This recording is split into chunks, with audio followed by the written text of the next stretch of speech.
No ano passado, no Brasil, mais famílias sobreviveram a apagões, inundações e emergências de calor usando itens que custavam menos de R$ 5 do que com todo o equipamento de sobrevivência premium combinado.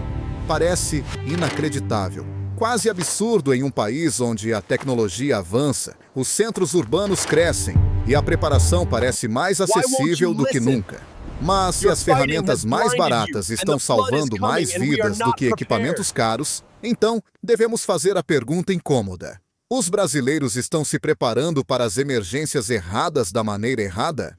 E ainda mais importante, por que só estamos descobrindo isso depois que o desastre acontece? Veja o apagão de 2024, que deixou mais de 20 estados sem eletricidade, mergulhando milhões na escuridão durante um calor extremo. Dispositivos de ponta se tornaram inúteis assim que as baterias acabaram. No entanto, itens simples, velas, sacolas plásticas, papel alumínio, filtros de água improvisados com coadores de café, mantiveram as casas funcionando. Ou considere as inundações catastróficas no Rio Grande do Sul, onde bairros inteiros foram submersos. As redes elétricas falharam, as redes de comunicação caíram e as equipes de resgate lutaram para alcançar famílias isoladas.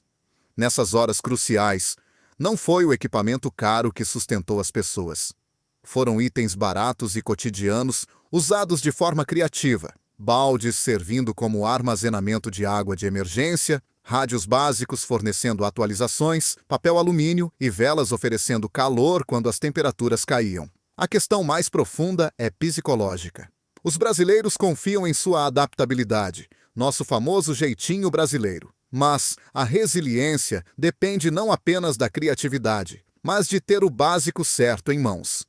A dependência moderna da conveniência digital criou a ilusão de que a sobrevivência exige tecnologia, quando na realidade ela exige simplicidade, conhecimento e preparação. Em toda a América Latina, do Brasil à Colômbia e à Argentina, estudos pós-desastre mostram o mesmo padrão. Famílias com itens essenciais de baixo custo se saem significativamente melhor do que aquelas que dependem apenas de equipamentos de alta tecnologia. A mensagem é clara.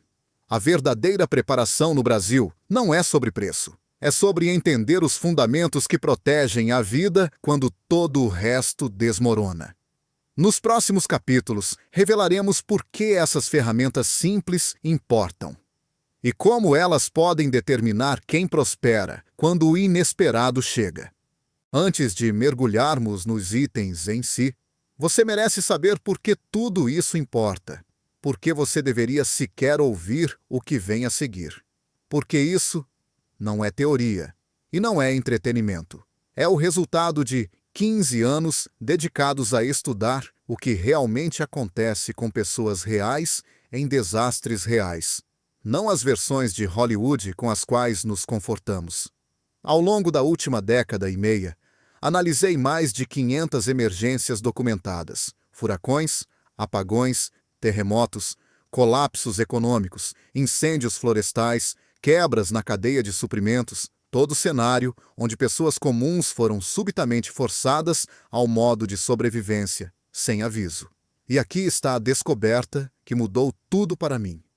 As ferramentas que salvaram vidas quase nunca foram as destacadas em revistas de sobrevivência ou vendidas em anúncios sofisticados. Eram simples, baratas, negligenciadas, escondidas à vista em gavetas de cozinha, prateleiras de garagem ou corredores de lojas de $1. Quanto mais casos eu estudava, mais claro o padrão se tornava. Os sobreviventes não estavam contando com equipamentos de alta tecnologia. Eles estavam contando com o entendimento, com o conhecimento de como transformar pequenos objetos do dia a dia em ferramentas poderosas e multifuncionais. Essa percepção me levou a construir o que chamo de Sistema de Sobrevivência da Loja de $1. Um método construído não em gastar mais dinheiro, mas em reconhecer o verdadeiro valor dos itens baratos que a maioria das pessoas ignora. E se isso parece muito simples, considere o seguinte: todo grande desastre ensina a mesma lição.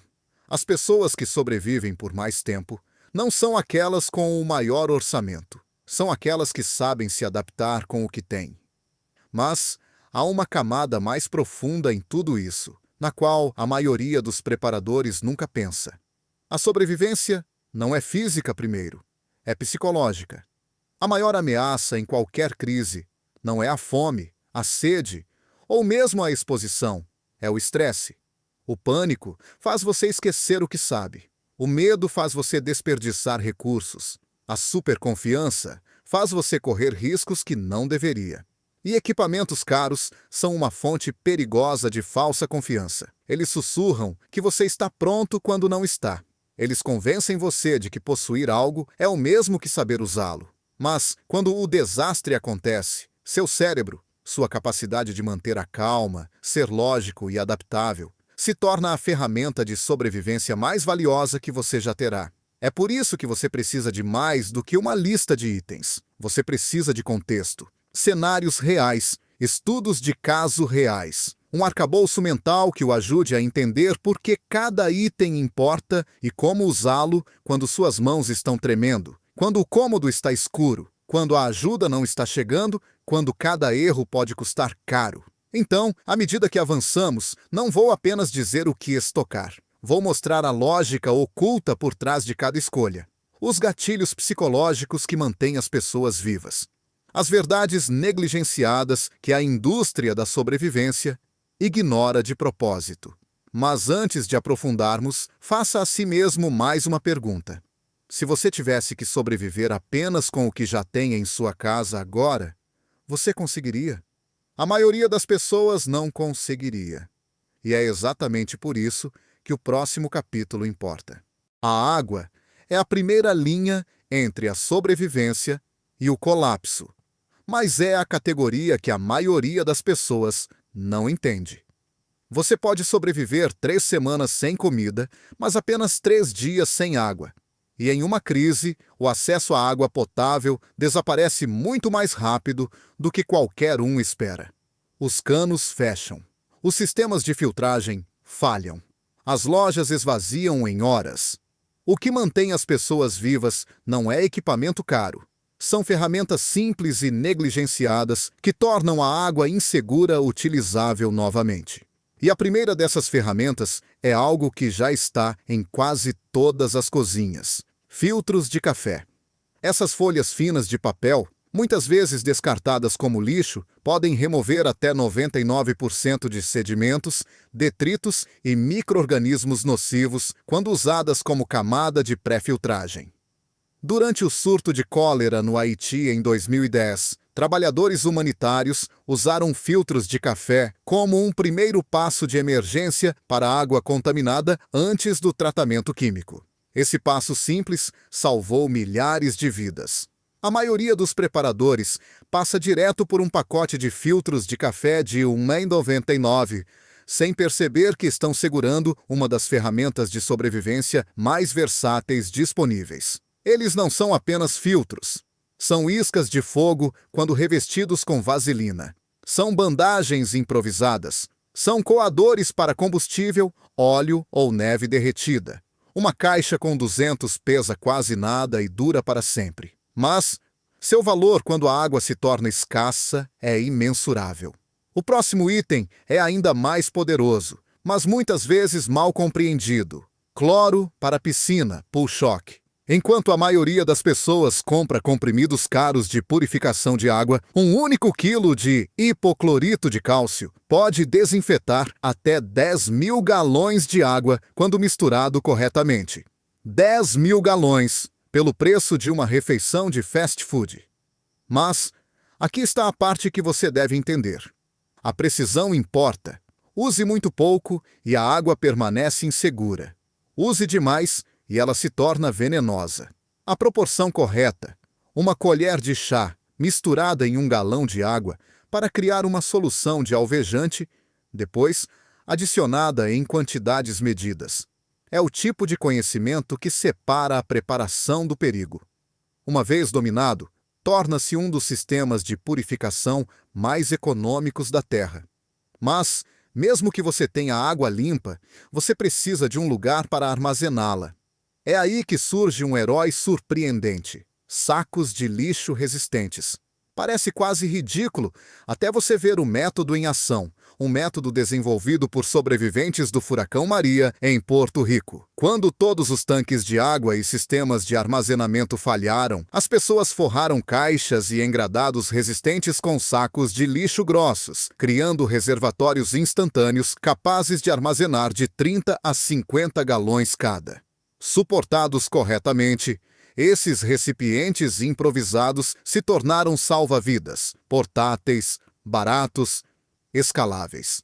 E para aqueles que aprenderam o truque avançado de perfurar um pequeno canto e regular o fluxo com um clipe, essas sacolas se transformaram em sistemas de água alimentados por gravidade, fornecendo chuveiros, acesso semelhante a torneiras, até mesmo irrigação para jardins improvisados. De repente, um pedaço de plástico de 0,20 se torna a diferença entre o caos e a estabilidade. A sobrevivência hídrica não é sobre gastar dinheiro. É sobre entender que os itens mais simples ao seu redor podem desempenhar papéis complexos e salvadores de vidas quando usados com propósito. E uma vez que você vê esses objetos cotidianos de forma diferente, você começa a entender a verdadeira verdade da preparação. A sobrevivência não é construída em equipamentos, é construída na engenhosidade. O fogo é mais que calor, mais que luz. Em um cenário de sobrevivência, o fogo é psicologia. É a diferença entre pânico e controle, entre congelar e lutar, entre sentir-se impotente e recuperar sua vontade de sobreviver. Uma chama é esperança. E a capacidade de criar essa chama com ferramentas simples e baratas é uma das habilidades mais poderosas que um preparador pode possuir. E a primeira ferramenta é algo que a maioria das pessoas nunca associa ao fogo: lã de aço, bombril. Quando a lã de aço ultrafina encontra os terminais de uma bateria de 9 volts, o resultado é ignição instantânea. Uma chama bruta, brilhante e agressiva em segundos, sem fósforos, sem isqueiro, sem complicação. A indústria da sobrevivência vendeu inúmeros iniciadores de fogo avançados, mas nenhum deles funciona tão consistentemente quanto esta combinação de Rim Morales. Funciona quando está molhado. Funciona quando está ventando. Funciona mesmo quando seus dedos estão dormentes de frio e adrenalina. Durante a onda de frio no Texas em 2021, inúmeras pessoas que tinham equipamentos caros para iniciar fogo viram-nos falhar em temperaturas brutalmente baixas, enquanto aqueles com lã de aço e uma bateria acenderam lareiras, aquecedores e fogões com facilidade. O truque está na preparação. A lã de aço deve ser esticada e fina, expandindo sua área de superfície para que a corrente elétrica possa faiscar entre as fibras. Muito densa, não acenderá. Muito solta, a queima será muito rápida. Dominar esse pequeno detalhe transforma um material de limpeza doméstica em um dos iniciadores de fogo de emergência mais confiáveis já criados. Mas uma chama sozinha não é suficiente. Você precisa de um fogo que dure, especialmente se a madeira estiver úmida ou as condições forem adversas. É aí que entra o segundo item: bolas de algodão revestidas com vaselina. A maioria das pessoas mergulha a bola de algodão completamente, o que a sufoca.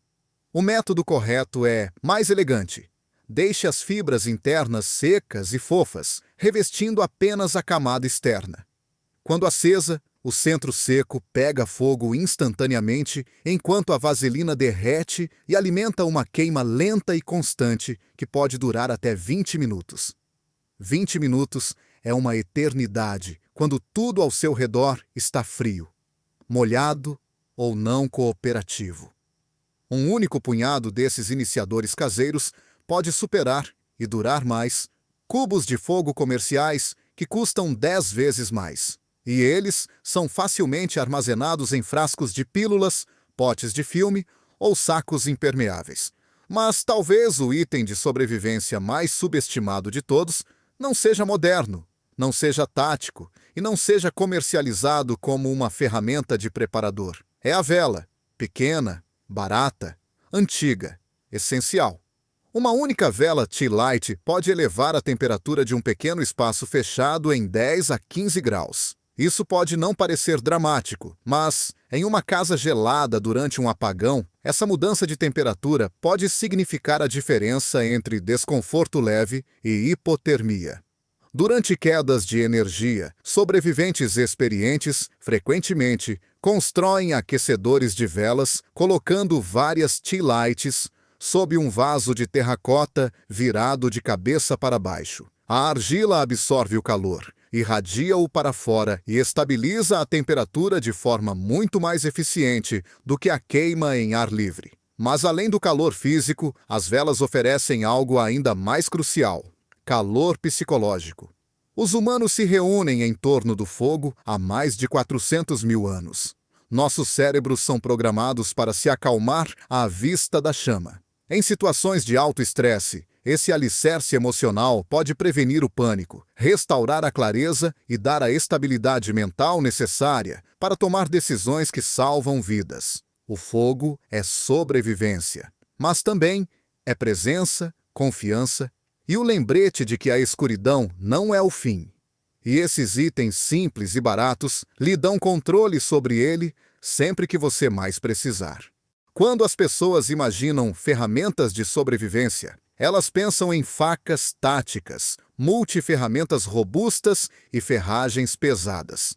No entanto, em emergências reais, as ferramentas que realmente salvam lares, consertam equipamentos e previnem desastres são muito mais simples e muito mais baratas do que qualquer coisa encontrada em um catálogo especializado. O primeiro desses heróis anônimos é um que você já conhece, mas provavelmente subestima: a fita adesiva, duct tape. Todos sabem que ela pode consertar coisas, mas poucos entendem quão poderosa ela se torna quando a situação se torna crítica. Durante o furacão Andrew, em 1992, a fita adesiva não era apenas uma conveniência, era uma barreira que salvava vidas. As famílias a usaram para vedar janelas quebradas contra detritos voadores, reforçar telhados danificados e até criar bandagens de pressão de emergência quando os suprimentos médicos acabaram. Mas seu uso avançado em sobrevivência é algo que a maioria dos preparadores nunca considera: vedação hermética. Em um incêndio florestal, derramamento químico ou evento de fumaça, um único cômodo pode se tornar uma zona segura se você prender folhas de plástico sobre janelas, portas e aberturas com fita adesiva. A vedação retém ar mais limpo dentro, dando-lhe horas preciosas de proteção quando o ambiente externo se torna tóxico. Os sobreviventes mais inteligentes pré-cortam tiras de fita adesiva e as armazenam em papel manteiga, para que possam usá-las instantaneamente sem lutar com um rolo enorme no escuro ou enquanto usam luvas.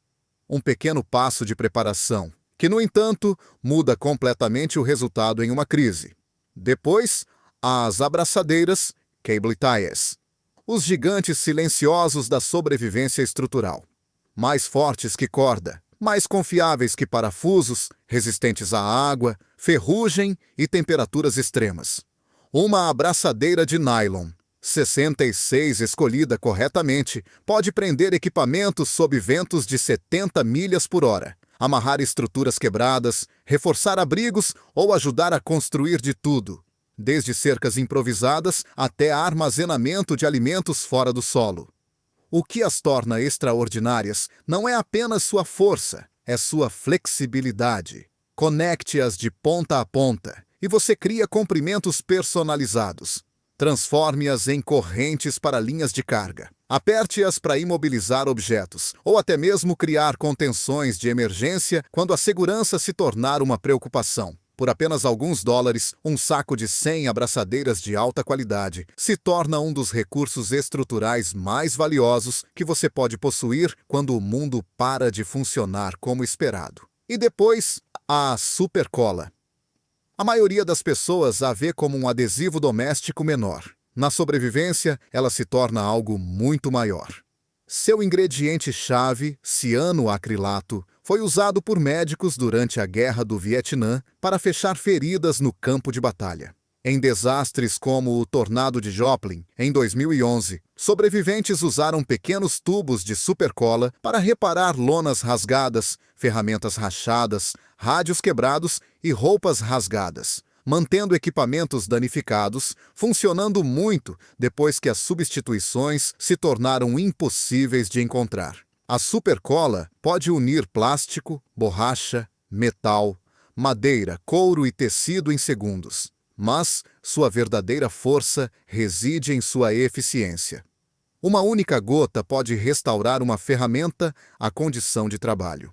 Alguns pequenos tubos podem remendar dezenas de itens críticos. Um punhado de pacotes de uso único evita o desperdício, mantém a cola fresca indefinidamente e garante que você sempre tenha adesivo pronto quando o tempo e a precisão importam mais. Ferramentas e itens de reparo não são sobre força bruta, são sobre engenhosidade, sobre tornar o quebrado funcional, o fraco estável, o temporário confiável. São lembretes de que a sobrevivência não é sobre ter o equipamento perfeito, é sobre transformar o que você tem no que você precisa. Comida em uma situação de sobrevivência nunca é sobre luxo. Não é sobre sabor, conforto ou rotina. É sobre manter a força, a clareza e o moral com o mínimo de recursos possível. E as ferramentas que fazem isso acontecer não são os fogões de alta tecnologia ou as refeições desidratadas vendidas em catálogos de sobrevivência. São os itens simples e adaptáveis que transformam a escassez em oportunidade. O primeiro é o papel alumínio, um dos bens de sobrevivência mais subestimados já criados. O papel alumínio resistente se torna uma cozinha portátil, uma barreira térmica, um concentrador de calor refletivo e um recipiente multiuso que pode suportar temperaturas que a maioria dos plásticos e metais não consegue. O erro que muitas pessoas cometem é usar o papel alumínio em uma única camada, que rasga facilmente e perde calor rapidamente. Em uma crise, o segredo é enrolar em dupla camada. Duas camadas retêm energia térmica, distribuem o calor uniformemente e protegem os alimentos de queimar, permitindo que você cozinhe em brasas, sobre chama aberta ou até mesmo usando a luz solar. E a luz solar é onde o papel alumínio se transforma de versátil em extraordinário. Quando anexado a papelão ou painéis de madeira angulares, o papel alumínio se torna a superfície refletora de um forno solar improvisado. Combine-o com uma panela ou recipiente escuro, e você pode atingir temperaturas que excedem 200 graus sem uma única gota de combustível. Em zonas de desastre, onde madeira, gás e combustível desaparecem da noite para o dia, essa técnica manteve famílias alimentadas, água sanitizada e ferramentas esterilizadas, tudo usando apenas luz solar e criatividade. Mas nenhum método de cozimento ou preservação é mais poderoso ou mais antigo do que o sal. O sal é o item de sobrevivência mais subestimado do planeta. Enquanto a maioria dos alimentos expira, degrada, apodrece ou mofa, o sal dura para sempre. Não precisa de refrigeração, proteção contra mudanças de temperatura ou armazenamento especial além da secura. Seu poder de sobrevivência vem em 3 formas: preservação, medicina e química. Carne curada com sal, quando feita corretamente, pode durar meses ou até anos. A chave é a precisão. Tipicamente, cerca de 3% de sal por peso da carne, com cobertura total da superfície e um ambiente de secagem controlado. Civilizações sobreviveram por séculos, usando apenas sal para armazenar alimentos durante invernos, secas e guerras. E seus usos medicinais são igualmente cruciais. Quando misturada corretamente, uma colher de chá de sal e 6 colheres de chá de açúcar dissolvidas em água limpa, sua mistura se torna a solução de reidratação oral, um dos tratamentos mais eficazes para salvar vidas na história da humanidade. Ela salvou milhões de vidas durante surtos de cólera, emergências de desidratação e condições onde os suprimentos médicos eram inexistentes. Mas a sobrevivência não é apenas sobre o corpo, é sobre a mente. E é aí que o café instantâneo, E os saquinhos de chá se tornam ferramentas essenciais. As pessoas subestimam a importância de pequenos confortos quando tudo desmorona. Em todos os estudos de desastre já realizados, os sobreviventes relatam que uma bebida quente não apenas aqueceu suas mãos, deu-lhes uma razão para respirar, para se recompor, para continuar. O café fornece cafeína, um estimulante que aumenta o estado de alerta e pode até ajudar o corpo a combater a hipotermia em estágio inicial. O chá, especialmente o chá verde, contém antioxidantes e propriedades antibacterianas leves que apoiam a imunidade quando o estresse e a exaustão enfraquecem o corpo. E a melhor parte? Ambos duram indefinidamente. Não exigem equipamentos especiais e podem ser preparados com a menor fonte de calor. Nos momentos mais sombrios da crise, esses itens simples fazem mais do que alimentar o corpo. Eles ancoram o espírito. Eles lembram que a sobrevivência não é apenas sobre permanecer vivo, é sobre permanecer humano. Quando a ajuda médica profissional desaparece, quando os hospitais estão sobrecarregados, as farmácias vazias e os primeiros socorros não conseguem chegar até você, ferimentos comuns tornam-se ameaçadores à vida. Uma pequena infecção pode se transformar em uma crise. Uma ferida menor pode se tornar debilitante. E é aqui que alguns dos itens domésticos mais inesperados e baratos revelam seu verdadeiro poder. O primeiro é o mel. Cru, não processado, antigo e surpreendentemente eficaz. O mel não é apenas alimento, é um dos antibióticos mais poderosos da natureza. Suas propriedades antibacterianas, antivirais e antifúngicas o tornam um tratamento que superou a medicina moderna, em alguns casos de emergência. Hospitais ainda usam mel de grau médico para curar feridas que resistem a antibióticos convencionais. Mas seu valor para a sobrevivência se estende muito além disso. O mel nunca expira. Arqueólogos descobriram potes de mel dentro de tumbas egípcias com mais de 3.000 anos e ainda perfeitamente comestíveis.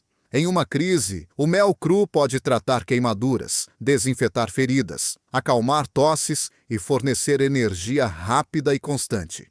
Aplicado diretamente em feridas limpas, ele forma uma barreira protetora que mata bactérias enquanto promove a cicatrização. Tomado às colheradas, acalma a garganta, combate infecções e energiza o corpo quando a força está diminuindo.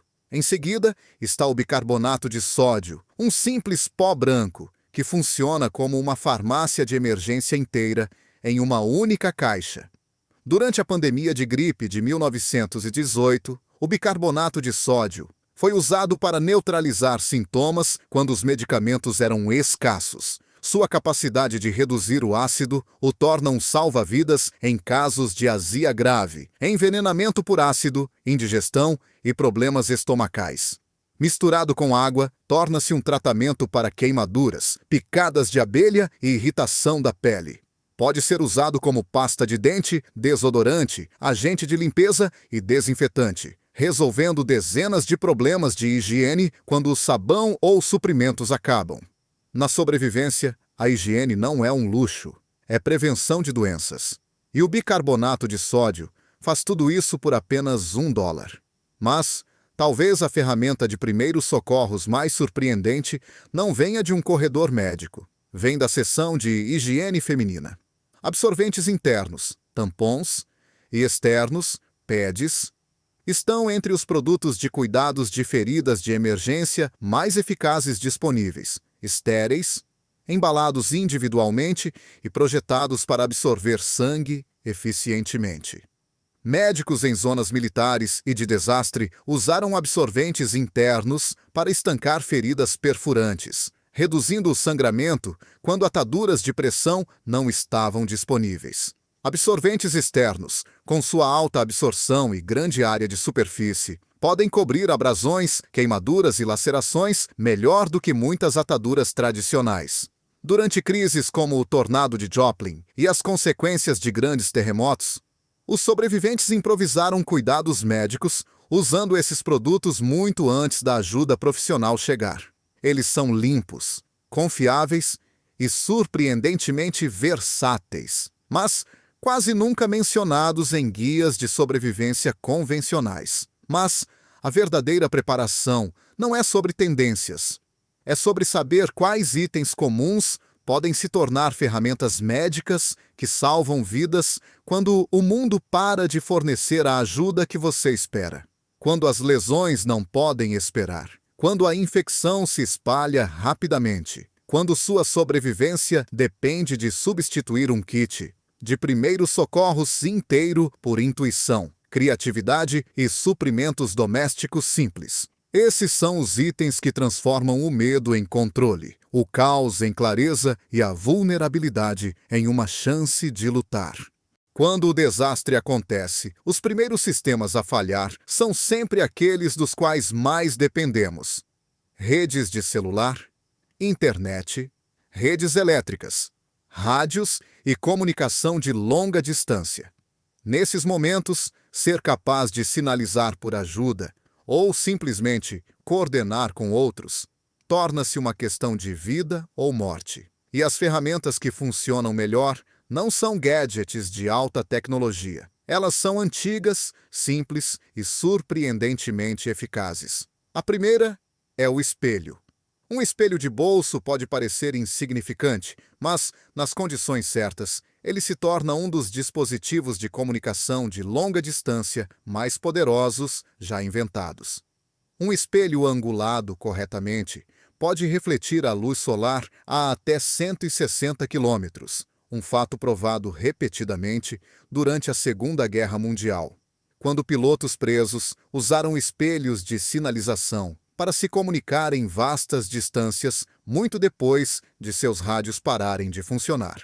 A técnica exige prática.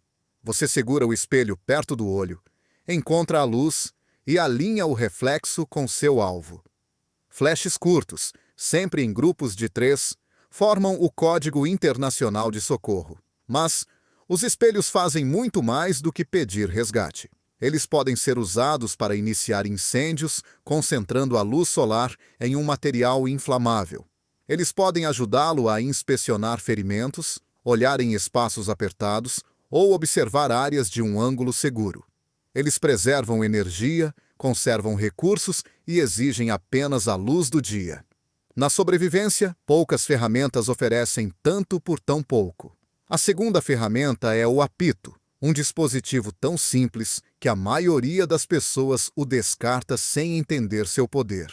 A voz humana carrega apenas cerca de 100 jardas, aproximadamente 90 metros, em condições ideais, e muito menos quando você está com frio, desidratado ou exausto. Um apito de sobrevivência, no entanto, pode projetar o som por mais de 1 milha, aproximadamente 1,6 quilômetros, cortando árvores, vento, escuridão e caos. As equipes de busca e resgate ouvem padrões, não ruídos aleatórios. 3 sopros curtos sinalizam perigo. Uma sequência repetida pode guiar os socorristas até você mesmo quando a visibilidade é 0. Mas nem todos os apitos são iguais. Apitos de plástico podem rachar em temperaturas frias. Apitos de metal podem congelar em seus lábios. Os melhores apitos de sobrevivência são projetados deliberadamente para evitar essas falhas, mantendo a confiabilidade em ambientes extremos, onde todo o resto falha. E depois, há os marcadores permanentes, os comunicadores silenciosos de toda a zona de desastre. Quando os telefones morrem, as baterias esgotam e o clima destrói o papel, um marcador permanente se torna uma voz que não pode ser apagada. Os sobreviventes os usam para deixar mensagens para equipes de resgate, identificar caminhos seguros, marcar áreas perigosas, rastrear suprimentos ou documentar condições médicas quando falar se torna impossível. A tinta adere a quase qualquer superfície: madeira, pedra, metal, plástico, tecido, e resiste à chuva, vento e sol. Uma cor brilhante pode ser vista do ar. A cor escura pode registrar informações que duram meses. Em eventos como incêndios florestais, inundações e furacões, a diferença entre caos e coordenação muitas vezes se resume a pequenas marcas deixadas por mãos firmes. Espelhos, apitos, marcadores. 3 ferramentas que custam quase nada, mas se tornam essenciais quando os sistemas modernos colapsam. A comunicação não é um luxo na sobrevivência, é uma linha de vida. É a capacidade de ser encontrado, a capacidade de alertar os outros, a capacidade de permanecer conectado em um mundo que de repente parece impossivelmente grande e insuportavelmente silencioso. A sobrevivência física pode manter seu corpo vivo, mas a sobrevivência psicológica impede que sua mente colapse. E em cada desastre real já estudado, a mente se mostra o fator mais frágil, mais imprevisível e mais decisivo. Quando a comida é escassa, quando as noites são longas, quando o medo paira em cada canto do cômodo, o que quebra as pessoas não é o ambiente em si, é o isolamento, a incerteza, a sensação de que o tempo congelou e a esperança está se esvaindo. É por isso que as ferramentas psicológicas mais simples frequentemente detêm o maior poder. E a primeira delas é algo tão comum que a maioria das pessoas ignora seu impacto completamente: um baralho de cartas. Cartas são entretenimento, sim. Mas na sobrevivência elas se tornam muito mais do que isso. Elas estruturam o tempo. Elas distraem a mente do medo. Elas dão às mãos inquietas algo para fazer quando a ansiedade aumenta. Em abrigos e zonas de desastre, pequenos jogos mantiveram famílias calmas durante apagões de uma semana. Ajudaram crianças a lidar com o terror e uniram grupos em vez de deixá-los cair na desconfiança ou no desespero. A coesão social não é um luxo, é um requisito de sobrevivência. Pessoas que permanecem engajadas, que riem, que se comunicam, que trabalham juntas, sempre sobrevivem por mais tempo do que aquelas que se retiram para o isolamento. Um baralho de cartas não é um brinquedo, é uma âncora psicológica. E às vezes, essa âncora é a diferença entre o pensamento claro e o colapso emocional. A segunda ferramenta é mais silenciosa, mais introspectiva e, sem dúvida, ainda mais poderosa: um simples diário e uma caneta. Escrever é uma das formas mais eficazes que os humanos têm para processar traumas. Estudos sobre psicologia da sobrevivência mostram consistentemente que indivíduos que escrevem seus pensamentos, medos e planos mantêm maior clareza mental, se recuperam do choque mais rapidamente e tomam decisões mais racionais sob pressão. Um diário ajuda você a rastrear sintomas quando alguém está doente. Ele ajuda você a planejar rotas, rações e reparos.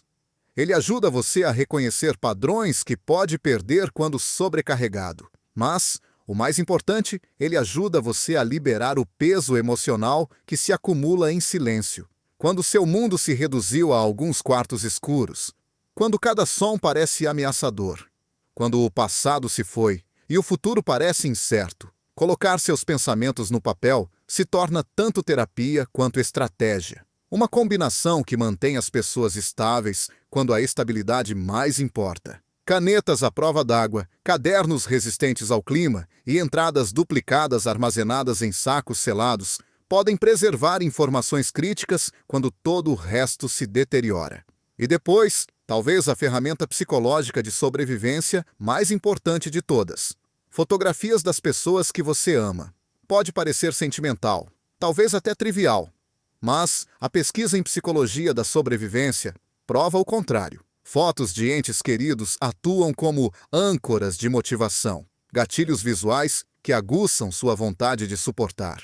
Elas aumentam a tolerância à dor, reduzem o pânico. Elas proporcionam um alicerce emocional durante momentos de terror e exaustão. Em casos de sobrevivência solo, onde o isolamento se torna tão perigoso quanto a fome ou o frio, uma fotografia pode restaurar o foco, a coragem e o desejo de superar mais uma hora, mais uma noite, mais um desafio.